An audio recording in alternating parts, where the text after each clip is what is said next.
Welcome back to Spider-Man Shattered Dimension, and now from the future, once again back to the past, with the Spider-Man Noir, and precisely against Vulture. This is actually, along with Goblin, the unactual character that was in the Noir universe. Let's just say this. Due to mafia reasons, Uncle Ben in this continuity was killed by Osborn and his goons, but they just didn't limit themselves to kill him. Like his namesake. Yep. Adrian Toombs. Call him Vulture. Call him whatever you want. I call him Batman. Yeah, in this continuity, Vulture cannibalized Uncle Ben. Oh, how lovely. Okay, now they got me imagining Michael Keaton being a serial killer who eats people. And yes, he's voiced by Steve Blum. We're using his graspy voice. Also, is that really that hard to imagine? Well, he looks the part. Oh Yeah. boy, we're about to That's get... my point exactly. Yeah. Get ready, guys, because this part gets unintentionally interesting in a second. For now, let me just say this. This level, compared to the one of Emerald, gets a bit more linear, not too much by it. There's a more open section later, but at least this first part and the ending part of it are down these alleyways where you are chasing Vulture, and are a bit more linear than usual. There are still some goons, so that makes the stealth a bit more cramped, but otherwise they are quite linear. I don't dislike them. Why does no one notice Spider-Man doing that pose like he's ready to grab something, or he's freezing during a dancing pose? Because he's in the dark. Yeah, as long Remember, as you're in the Dwayne, dark, when it you're looks all fine. lit up, we're actually using our... those lights coming from the windows. Well, yeah, that's- precisely, Dweebs. They project an area where you can be lit up, so you don't need to stand even too close to them. Yeah. Also, sir, I hear a weird sound like someone firing something. Sir, do you think that might be Spider-Man? Well, Yeah, again, that's Dweebs, them when it going comes to to check stealth it out. section, this is actually really simple, so we don't do stuff like, oops, I've been... Noise. Yeah. Like the boss said. Yikes. Oh, fuck. You know, okay, Don't worry, for this case, it's just as simple as getting away and stay put in the shadows from it. Yes, Jova? I will say that in cases like this, I actually appreciate when the level can be linear because, like, well, it gives a sense of variety to the whole level as a skill. Like, well, you like, a more narrow area, that's actually a pretty interesting upping a challenge for a stealth section. You have less room to wiggle around in. And, it overall does help the flow and pace of this level, I do feel. Again, the Noir levels, for the most part, do the best job feeling like, well, full-fledged levels, which is why this should have gotten its own game, dang it.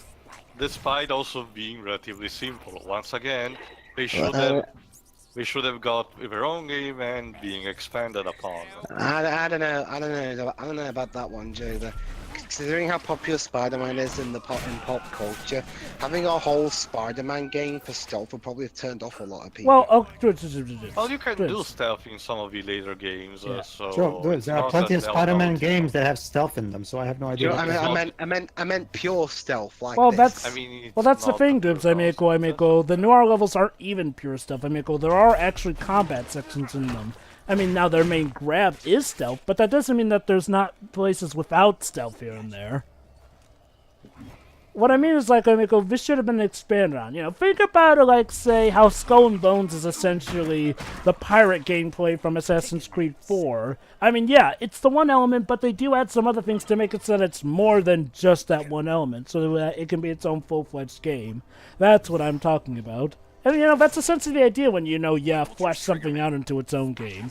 It's like how Lost Legacy, for the most part, takes elements from Uncharted 4, puts a bit of a new spin on it, but essentially is using a subsection of it, but it works as its own game because they add some stuff to help it. Another example is one of the DLC stories for the first Evil Within. For the most part, Evil Within tries to be similar to Resident Evil 4 because, Shinji Mikami and everything, but it's a bit more action than just survival horror. The DLC story about the female character, I forgot her name, goes mostly on full stealth with limited resources and much more scary setting, making it more similar to a classic Resident Evil game. So there's also that, for example, in terms of things that put some variety to it. But what I can imagine is the fact that Spider-Man Noir on its own may be a bit obscure in order to appease to the masses rather than just regular Spider-Man, I guess. Because we all know it's impossible to give obscure things credit to the point where they're unpopular. Oh wait, that's kind of what the MCU is doing. Like, not just that, also this game as well. like I mean, seriously. Way back. Hell, even Fox managed to do that with Deadpool. Yeah, I mean, you know, compare Marvel. Okay, what people say about Marvel Alliance, the video game, in 2006 compared to now has changed. Like, basically, Marvel Alliance was a game where you got to play as a lot of Marvel heroes, but a lot of them were at the time C-listers. You know, people like Black Panther, who was a C-lister, or Captain Marvel, and you get where I'm going with here. Don't get me started on Marvel Avengers Alliance, the Facebook game. They managed to make relevant and popular Diamond Hellstrom, and I don't even know how they did it. Yeah, my point is, like, I mean, just because something may be a bit obscure does not always mean that you shouldn't give it a try, especially if it won't even cost you that much. Like, well, I mean... Oh boy, we're about to get this. Be ready in a second, because if you don't kind of remember, this was recorded in the time period where my PS3 was kind of trying to tell me something. Around this time... Get a PS4! Already have it. Hold on, guys. Will you marry me? Hold on. Let's see when I take down this guy in a second. Okay. What? Ladies and gentlemen, we have entered into the Nega Zone. Quite. Oh no, Enter the Dragonfly invaded this too? For context here, this thing happened also in the first two Prince of Persia game I recorded around this time. So... This is a dumb section and a half. It was a murky day that day. All I Thankfully, could can tell restart is from that the I had checkpoint, just so- started to go down the rabbit hole. Deeper and deeper into the vast, dark gray mass that was And then the I just system reset myself. breaking in and of I itself. have no mouth and I must scream. Anyway, let's move on. Basically, for some reason, my PS3 started having a lot of glitches with games that I was recording around this time, and I don't know specifically why. That's the I guess PS3 again- for you. How old is your PS3 too? Quite. I got it in September 2010, so... Oh, you've got one of those PS3 No, models. it's a slim model. Well, that's what I mean. One of the 2010 ones.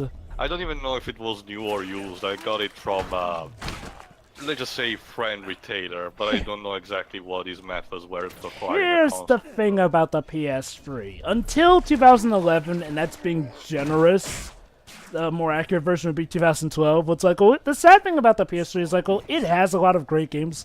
The problem is like, well, as a console, it wasn't that stable until sadly near the 2013 point where the PS4 was coming about. Like, that's why the PS3 is kind of... It's kind of the Wii U of Sony, let's just say. I mean, it obviously did not sell as well as its other brethren because of all its problems. It did manage to eventually surpass the Xbox 360's lifetime sales eventually, but that's only because the Xbox 360 at this point is not even getting games. The PS3 still managed to get Persona 5, so there's that. But it's not even just that, Joe. It's also the fact that the PS3's architecture is complete garbage. It is. So, Who even designed, was responsible for the design of it? Like, we know well, Mars, I can, however, tell you that the super slim version, the one that I use right now, is quite really good and very stable. So Problem is No, like, but well, that was released if it- near the Swan Song when the days. time comes for a replacement, be sure to get that one. You can still probably find new ones in selected Oh retailers. yeah, definitely. They're also on lower price, obviously, for obvious reasons. And one thing that they do have, guess what they have? They have A Blu-ray player that actually works properly? Well, the Blu-ray player on the PS3 always worked properly. At least for me, it did. Well, that's because you have the super slim model. Remember, No, the- actually, not really. My normal slim PS3 never had troubles. yeah, again, Anyway, the Paige, slim. what about the Go silver on. improvement? Well, it also has a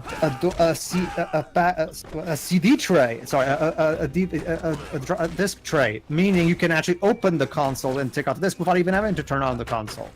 So that's because that's something that I miss. So I'm glad that It's they like the brought that. PlayStation 1.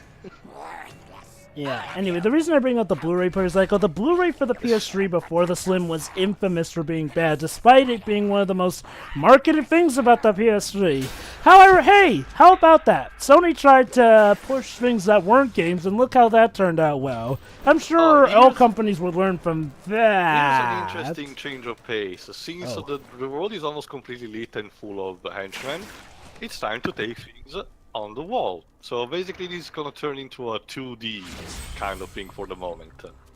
It's an interesting case. You just need to avoid the lit areas and occasionally the light that kinda hovers around. 2D Noir Spider-Man would work well on like a handheld game, like on iOS. Or the Switch. Or the Switch, yeah. Or the 3DS. Well, I don't know. Well, again, Joe, there was the Nintendo DS version of this, and I honestly don't think it was that good. There we go. Anyway, might as well get the technical details right now. The character of Vulture, more specifically Adrian Toomes, because there have been several incarnations of it, was created in 1963 from Stanley and Steve Ditko, once again a character created specifically to be a nemesis of Spider-Man. He is actually it's not that dissimilar to what happens in Spider-Man Homecoming, although there's a substantial difference in age. He's essentially a scientist, more like an engineer, I think. And thanks to he manages to devise. Hold on, this cutscene is actually funny. I didn't think anything could scare him. He's usually the scariest thing around. His breath always stinks too. Yeah, what's that guy eat? Yeah. You don't want to know. Vulture like that. He was sweating bullets. Yeah, and anything that scares a guy like that scares me. Yes, James. Spider was muscling on this action. He's messing with the wrong gang. I'll fill him full of daylight. It's nighttime. It doesn't sound as good though. Hold on, Then there's a what, punchline to nighttime? this. Exactly. See, this is why we're just goons. Because we have stupid discussions like this. Lampshade. Yeah, Pokemon Sun did this thing too. Yeah. You know what I mean? Cool. If I'll give games like this and, the Arkham games credit, the mooks do actually think. Yeah, it's like we should find a way to differentiate ourselves. Yeah, hello, all our names are grunts. I don't know if that was in the original Japanese script or if it was a localized. I don't know. Oh. I forgot. Do Pokemon games recently be still localized by Game Freak's internal department, or were handled by Treehouse? No, there was no mention of. There's been no mention of Treehouse or anything that I know of. It's probably. I guess. Hasn't it always been Nintendo popular. of America in Europe localizing them? Probably. Not from what I've heard. Oh, I mean, let's say, for example, Pokemon Blue and Red, for example, Red and Blue. I'm Well, pretty sure that was that- localized by Nintendo itself, no? I don't recall, but even still, that was like a while ago. Well, I do know that they did get a different writer. They did. That's it, though. They did get a different writer on team for this game than usual, so that might have had something to do with it. Yeah, it's apparently being done by. It was done by Game Freak, not 8.4 or. Well, it makes sense. Yeah, 8.4 is the lot that most people go to for ports if they don't want to do it internally. Like they handled a couple of even English to Japanese ports like Undertale and Terraria. No, they didn't do Terraria. They didn't do Terraria. Sorry. Well, yeah, wasn't Terraria multi-platform? Terraria was done. The Japanese for Terraria was done by Spike Chunsoft, of all people. That's why in the Japanese version you see Onokuma in there. Spike Easter egg. Wait, Spike Chunsoft aren't they working on something else right now too? Or they're involved in Danganronpa. something? Anyway, we're about to get our B4. first boss fight against Vulture himself. Ooh. What's next? Flickering lights. Well, to be fair, this is quite atmospheric. I got a bad feeling about this. You just had to say. Terrifying scream! Please stay away from me as much as possible. Is Steve Blum trying to do a Gollum impression? Kinda. Flip this bird. Anyway, This incarnation of Vulture doesn't have his traditional flying abilities. Instead, it relies on flying, not flying, Jumping. throwing daggers.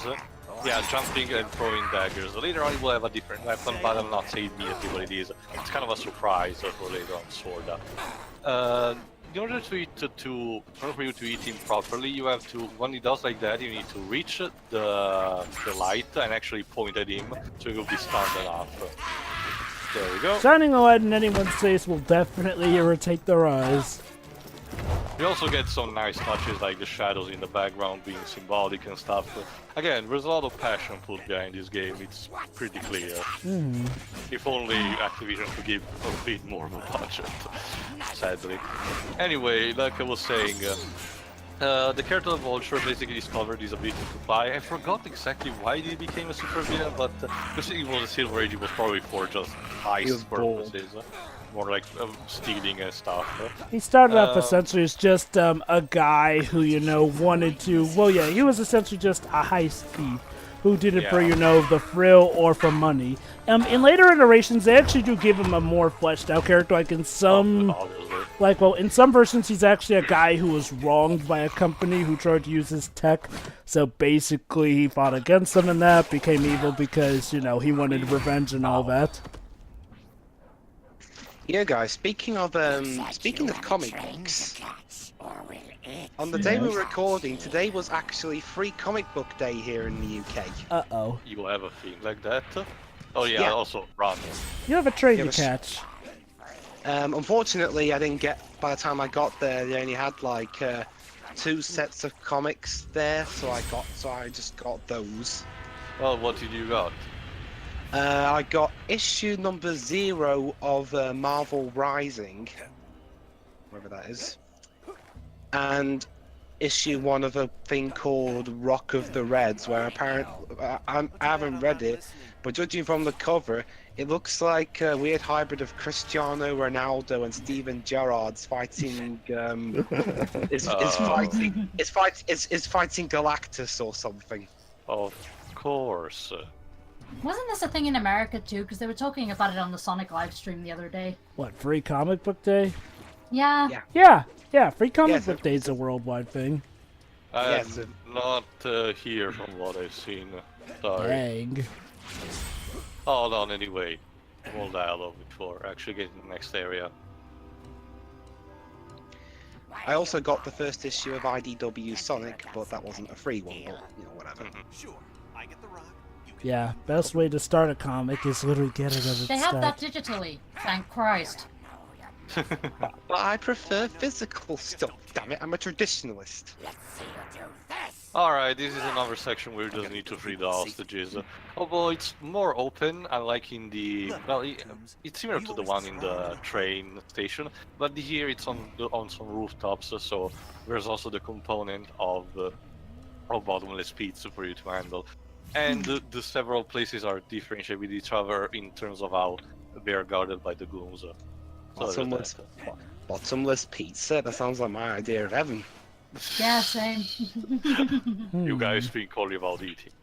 Anyway. Isn't your country the one who invented pizza to you? Don't you see, when Hino created Catriel, he was thinking of Shiroi. Also, Tio, isn't your country the one who created pizza anyway? Supposedly, yeah. But apparently Portugal are better at it. Yeah, but a certain other country beat them at their own game. The salt is real. Let me give context. When the word of man will end and everything will dissipate, I will still be mad. For the sake of the audience who's not aware, basically, in the most recent Pizza World Championship, yes, that's a thing. No, it is. Basically, who makes the most delicious pizza, and the jury. I need to go to one of those. And the jury will decide which one is the better one. And Portugal beat Italy in the final. Which is kind of an unprecedented, basically. I'd be absolutely terrible at a legitimate taste testing contest because it's like, it's food, I don't care. Oh, jeez. Wow. But anyway, basically, like Jova said, the character Vulture eventually evolved into something a bit more, but wasn't too used. Well, he was a regular of the Sinister He was Six, a regular, essentially. but again, he was used mostly for situational stuff. Then there was the second Vulture, Blackie Drago. Oh boy, yeah, the different incarnations. I'm not a fan of those.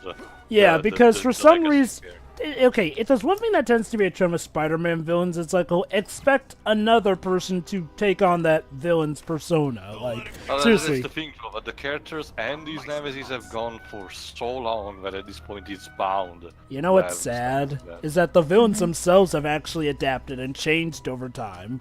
But Yeah, Peter has not some been have allowed become- to. Some of them actually became good guys in the meantime. But poor Peter is not allowed to. Like, he even had his own corporation, but that got taken away by Dan Slott. He's back to living with his aunt again.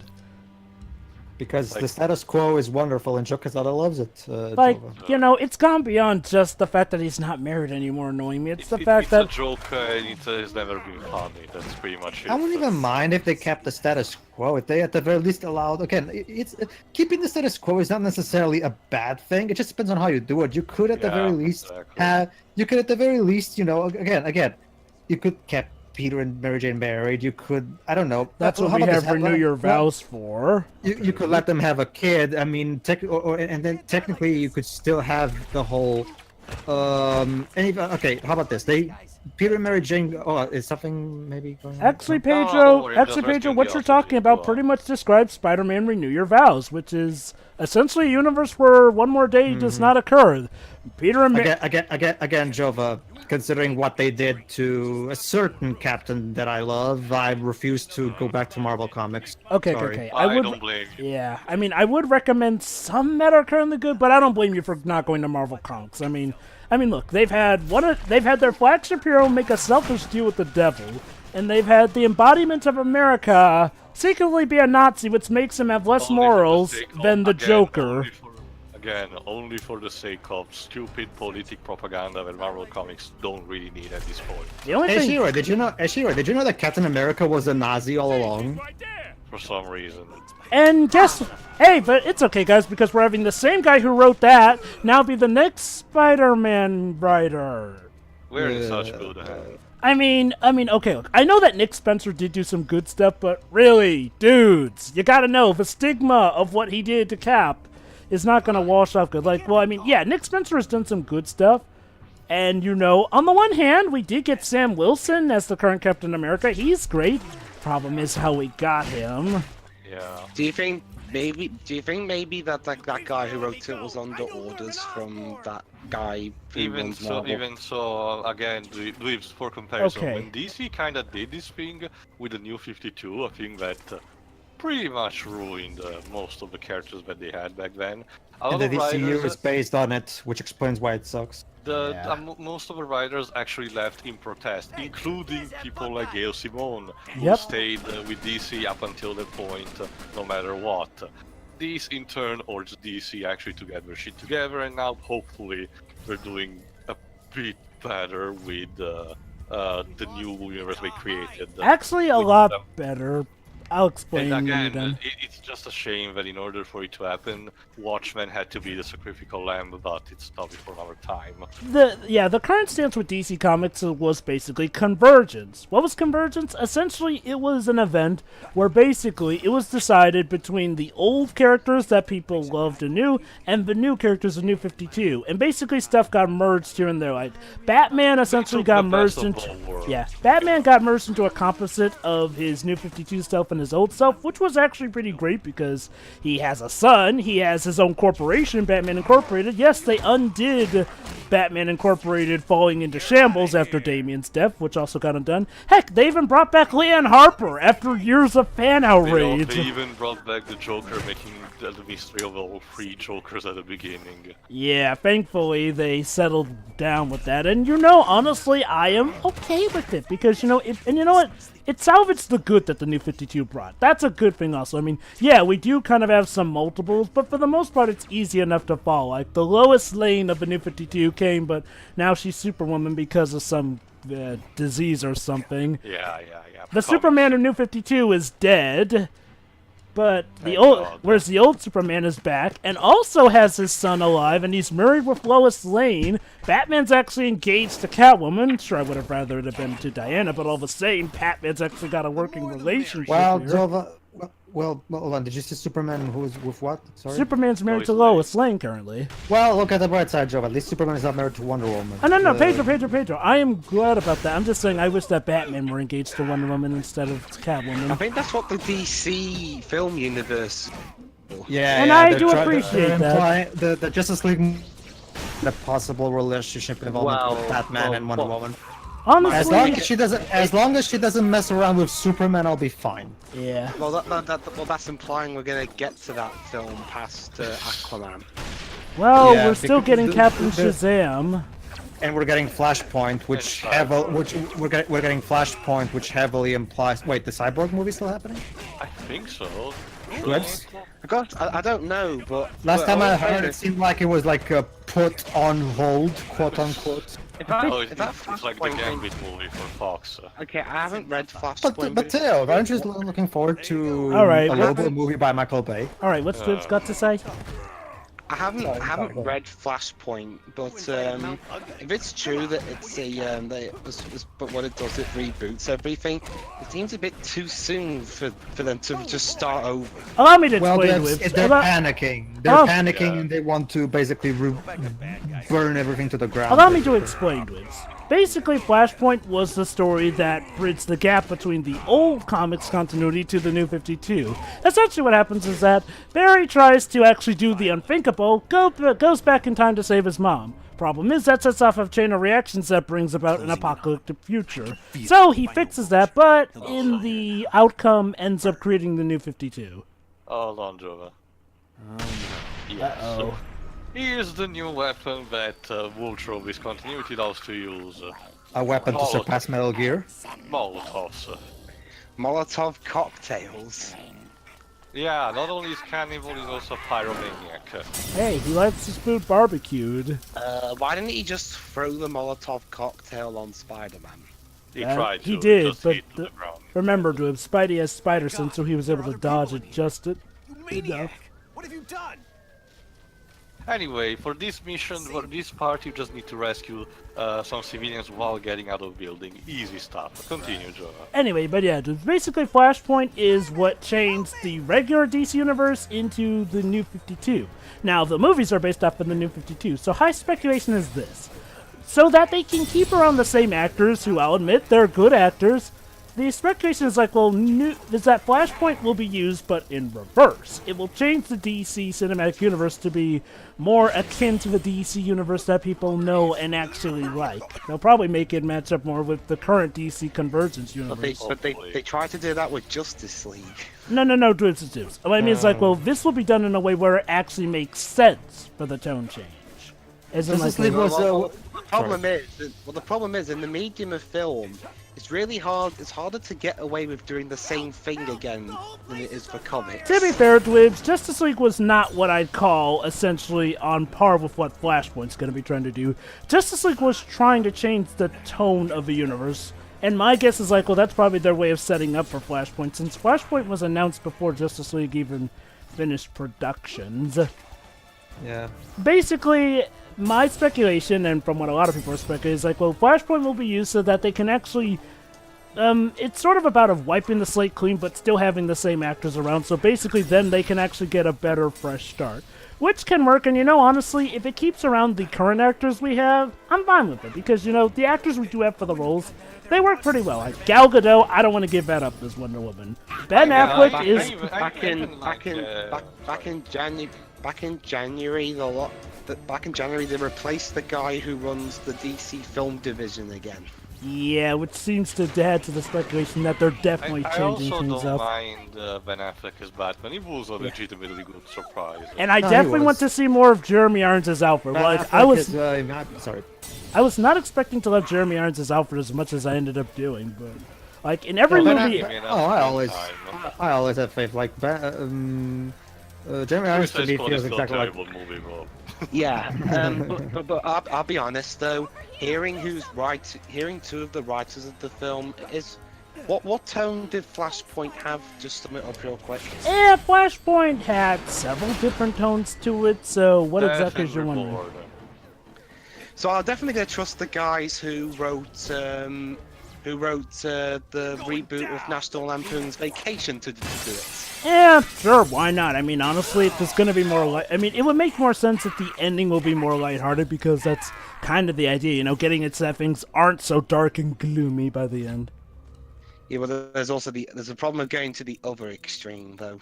I prefer a balance. I That's don't. a big problem. I That's a don't- problem with Justice League. Yeah, yeah, I Ju- don't. Justice League kept flip-flopping. I highly doubt that. Yeah, I don't think that they're going for the other extreme in this case, though. They probably learned that lesson from Justice League.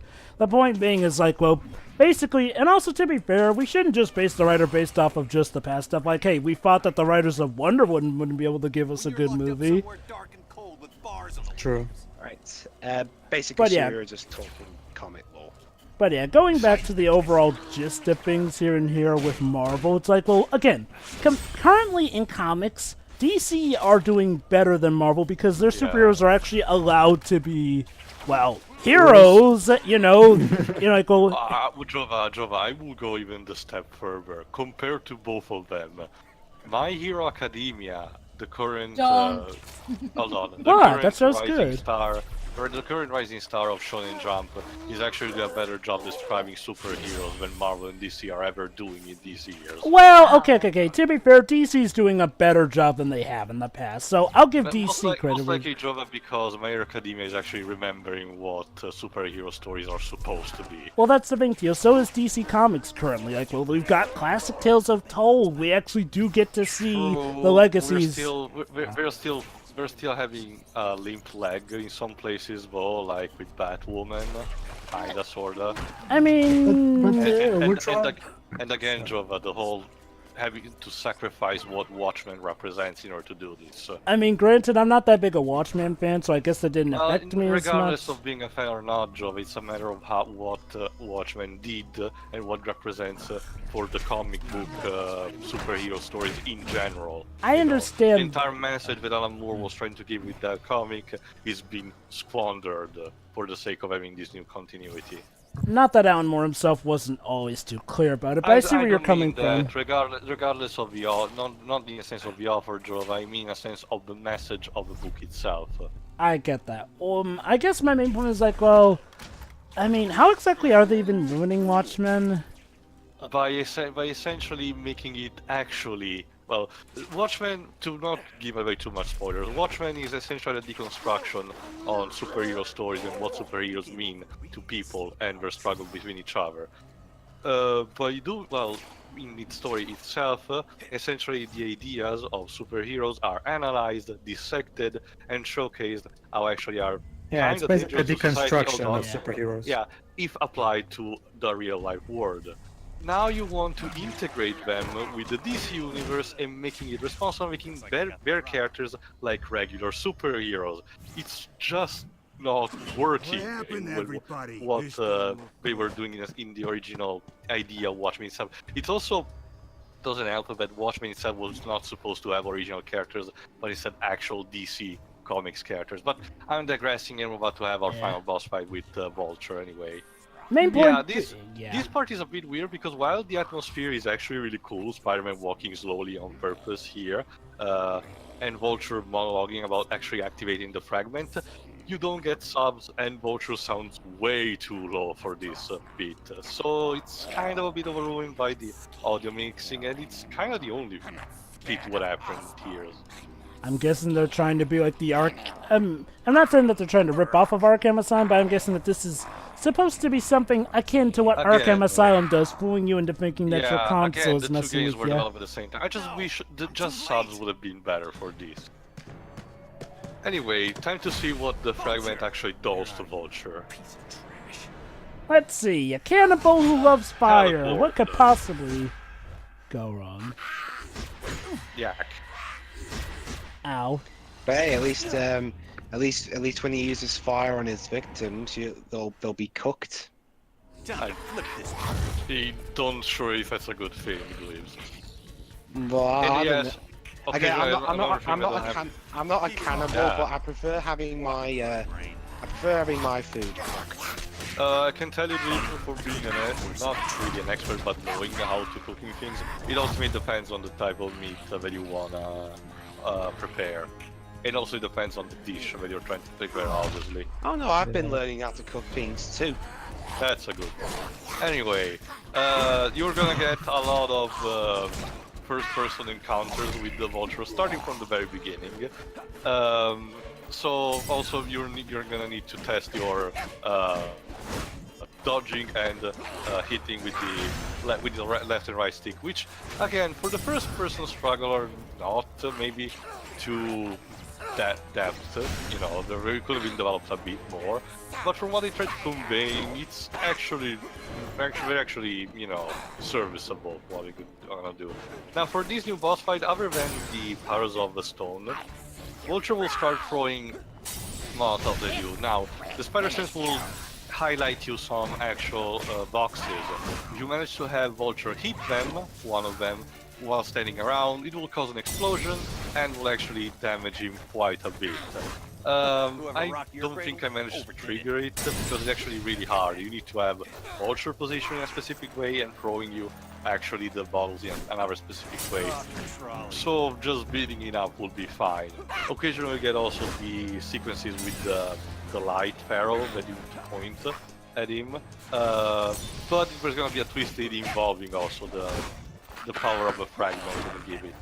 So again, compared to the first level with Hammerhead, this is a bit more lean and maybe, again, just like the second tier drags just a bit too long than usual. I guess they wanted to do this for the sake of escalation, but I don't know, I think just trimming a bit the two unnecessary parts, like for example the bar fight, wouldn't, oh there you go, wouldn't not be, you know, detrimental to the level itself. I think I like this level still. I think overall it's a good full true. package. I will say Jova, the Noir levels are completely fine. I will say this though, I feel that maybe this might have worked better as the first Noir level, because compared to the Hammerhead level, you feel like maybe they lowered the ante as opposed to upped it, especially with, you know, the boss battle. Like, don't get me wrong, I mean, in some ways it's tougher, but Hammerhead's was a bit more bombastic. Well, for Vulture is for the. I guess it does make sense though, considering his rank in the organization. Not just that, Jova, also for the sake of, you know, how personally it is. Hammerhead was just a goon, Vulture is responsible for, you know, eating out of Ben, and ultimately the third one, which was gonna be Norman Osborn, he was the one who ordered the execution of Ben, so it's more and more personal for Peter, just like a traditional Noir story. I guess the thing I was just expecting is like, oh, maybe for this boss fight to be a bit more exhilarating than the Hammerhead one, you know, like maybe have him actually become an actual Vulture thing. It can be quite clunky, and being developed on a vertical level can actually throw you off guard here and there. That's the only thing that I make. Well, overall, this level still works, and it's not a bad boss fight. It's just like, I feel maybe they could have upped the ante a bit. True. Thankfully, though, they do make up for that with the final one. We'll see. Speaking of which, I think it's only time for the final struggle, and we're done. Speaking of which, not counting the final boss, which would you say is your favorite villain's use of the shard? In terms of powers that were given to them, actually that's quite tough. Let me think for a second. There's actually one case that's gonna happen in the part after this, where you actually give it a downgrade, but I'm getting a bit ahead of myself. Probably the third villain of the ultimate levels. But we'll see. Filthy vermin. Yeah. It's funny because there'll later be a Spider-Man villain literally called Vermin. Basically Anyway, a guy who injects himself with what he thinks is crystal and meth that turns out to be superpower drug use. As a Noir Spy told us, the next one for the Noir levels will be Norman Osborn himself, the Goblin. But for now we're done with the tier 2 levels, which means we're gonna get a cutscene now, and then we're going to access the final tier of the 4 levels. And why do I know Vermin so well, you may ask? So it's because he had the ever so good pleasure of showing up as they debut in Brand New Day. Anyway, time for more Stan Lee's narration. Our web slingers have triumphed over unbelievable odds, but there are still more pieces. Yeah, let's see what of the Mysteries is terrifying doing. tablet out there, and something tells me the worst is yet to come. Uh-oh. And voila! Excellent work, Spider-Man. Who says For some reason, you're the only one who shows up here face to face with me. Look out! The rest of the tablet will be mine. It must be mine. You again? Why don't you go saw a lady in half or something? Hey, Oops. Oops. that was no You illusion. should not have given him ideas. For the last time, Spider-Man. Yeah, and here's the thing. Yeah, Madame Web is actually quite fragile if threatened like that. Yeah, she's immobilized. Last you see of her. Stop. Yeah, those things are organic, Just actually. don't hurt her, okay? Hurry, Spider. The clock's So, yeah, the last 4 tiers will be bringing the tablets to Mysteries itself because he's too lazy. My only issue is, like, well, again, like I said, it's only Amazing Spider-Man who actually shows up face to face with her. Like, well, that is one issue I think with it's this. implied this thing is happening at the same time. This is one issue I do kind of have with this crossover. Is like, well, it's not that much of a crossover. I mean, don't get me wrong, we get all the different dimensions, but we don't actually get to see them interact with each other that much. Granted, we get to see Spider-Man interact with each other more in Edge of Time, but, well, monkey's It's paw. for that. Anyway, in the next part, we're gonna get one last time for the Amazing Spider-Man. Eventually, we're gonna meet the kind of another surprise villain, shall we say. So see you for that. See you then. See ya. See ya.